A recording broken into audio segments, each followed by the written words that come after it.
Hello everyone, this is Prasad. In this video, I am going to talking about UP लेखपाल practice set के अंदर हम देखेंगे GS का पोर्शन। तो इन दिस वीडियो आप देखेंगे जीएस पोर्शन सामान्य ज्ञान के 25 क्वेश्चन। स्टार्ट करते हैं। पहला क्या है, केंद्र सरकार के विकास व्यय में शामिल नहीं है। तो हमारे पास ऑप्शन है सामाजिक या सामुदायिक सेवाओं पर व्यय, राज्यों के अनुदान, रक्षा व्यय, आर्थिक सेवाओं पर व्यय। तो इसमें से आपका आंसर हो जाएगा रक्षा व्यय। केंद्र सरकार के विकास व्यय में शामिल नहीं है रक्षा व्यय। नेक्स्ट इज हमारे रुधिर में ऑक्सीजन का परिवहन एक प्रोटीन द्वारा होता है जिसका नाम है हीमोग्लोबिन। तो दोस्तों ऑक्सीजन का परिवहन एक प्रोटीन द्वारा होता है जिसका नाम है हीमोग्लोबिन। ठीक है। तो नेक्स्ट इज अंतर्राष्ट्रीय गमन क्या है? माइग्रेशन।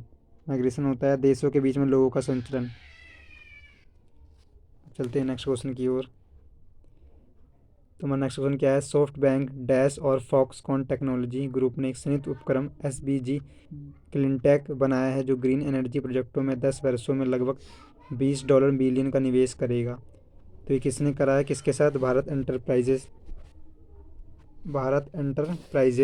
सॉफ्ट बैंक और भारत एंटरप्राइजेज और फॉक्सकॉन टेक्नोलॉजी ग्रुप, ये ग्रुप का नाम है।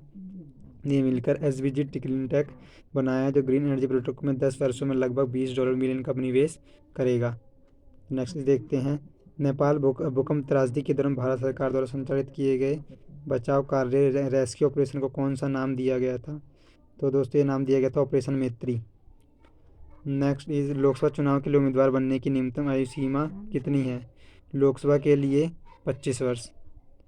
नेक्स्ट इज 16 अगस्त 1946 को प्रत्यक्ष कार्यवाही दिवस मनाया गया। तो ये दिवस मनाया गया था, ये मुस्लिम लीग द्वारा बनाया गया था। किसके द्वारा? मुस्लिम लीग द्वारा। 16 अगस्त 1946 को प्रत्यक्ष कार्यवाही दिवस मनाया गया था। चोरी चोरा घटना कब हुई थी? तो दोस्तों 5 फरवरी 1922 को ये घटना हुई थी।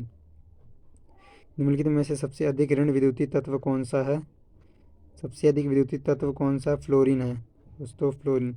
किस देश ने कोपा अमेरिका 2015 जीता है? दोस्तों को अमेरिका 2015 जीता है चिली। ये दोस्तों करंट अफेयर है। निम्नलिखित में से कौन कैबिनेट स्तर का होता है? कैबिनेट स्तर का होता है दोस्तों विपक्ष का नेता जो होता है कैबिनेट स्तर का होता है। प्रायद्वीपीय भारत का दक्षिणी छोर कन्याकुमारी स्थित है। प्रायद्वीपीय भारत का दक्षिणी छोर कहाँ पे स्थित है? कन्याकुमारी स्थित है, भूमध्य रेखा के उत्तर में। भूमध्य रेखा के उत्तर में। ओके। द नेक्स्ट इज वह कौन सा स्थान है जहाँ अंतिम मुगल सम्राट बहादुर शाह जफर की मृत्यु हुई थी? तो इस जगह का नाम है रंगून। रंगून में अंतिम मुगल सम्राट बहादुर शाह की मृत्यु हुई थी। सविनय अवज्ञा आंदोलन का मुख्य उद्देश्य क्या है? इसका उद्देश्य नमक कर के विरुद्ध, नमक कर के विरुद्ध ये आंदोलन हुआ था, सविनय अवज्ञा आंदोलन।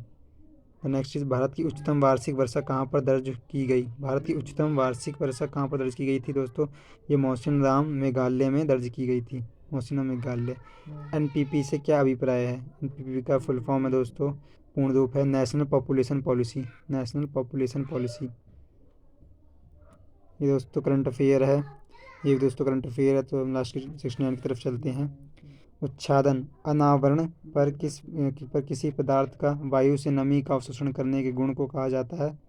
तो दोस्तों प्रस्वेदन कहा जाता है। क्या कहा जाता है? प्रस्वेदन। उच्छादन अनावरण पर किसी पदार्थ का वायु से नमी का अवशोषण, वायु से नमी का अवशोषण करने के गुण को कहा जाता है प्रस्वेदन। नेक्स्ट दालें किसका अच्छा स्रोत है? दोस्तों दालों से हमें प्रोटीनें मिलती हैं, प्रोटीन का स्रोत है दालें। मथुरा, डिगबोई और पानीपत में परिष्करणशालाएँ किसके द्वारा स्थापित की गई थी? ये दोस्तों इंडियन ऑयल कॉरपोरेशन लिमिटेड द्वारा स्थापित की गई थी। मथुरा, डिगबोई और पानीपत में परिष्करण। नेक्स्ट की ओर चलते हैं। निम्नलिखित में से किसको संविधान की आत्मा के रूप में जाना गया है? संविधान की आत्मा के रूप में जाना गया है प्रस्तावना को। ओके दोस्तों, प्रस्तावना को संविधान की आत्मा के रूप में कहा जाता है। शतपथ ब्राह्मण और तैत्तिरीय ब्राह्मण डैश के ब्राह्मण मूल पाठ हैं। ये दोस्तों हमारे यजुर्वेद के हैं, ये यजुर्वेद के अंदर आते हैं। शतपथ ब्राह्मण और तैत्तिरीय ब्राह्मण यजुर्वेद के ब्राह्मण मूल पाठ हैं, यजुर्वेद दोस्तों याद रखना। ढालू सड़क पर पत्थर ढुलकाना ऊर्ध्व ऊपर की ओर उठाने से अधिक आसान होता है क्योंकि पत्थर को ढुलकाने में किया गया कार्य इसे उठाने की अपेक्षा कम होता है। दोनों में किया गया कार्य समान होता है किंतु ढुलकाने में कार्य करने की दर कम होती है। पत्थर को ढुलकाने में किया गया कार्य इसे उठाने की अपेक्षा अधिक सरल होता है। पत्थर को उठाने में किया गया कार्य इसे ढुलकाने के समान होता है। तो इसका आंसर दोस्तों है पत्थर को ढुलकाने में किया गया कार्य इसे उठाने की अपेक्षा कम होता है। इसका आंसर ये हो जाएगा पहला। तो नेक्स्ट, निम्नलिखित में से कौन सी समिति ने मूल कर्तव्य को संविधान में सम्मिलित करने का सुझाव दिया? तो ये हमारी समिति स्वर्ण सिंह समिति में हमने क्या करा था, मूल कर्तव्य को संविधान में सम्मिलित करने का सुझाव दिया था। तो दोस्तों इस वीडियो में आपने देखेंगे जीएस के 25 क्वेश्चन है जो कि ये यूपी लेखपाल के प्रैक्टिस सेट के हैं।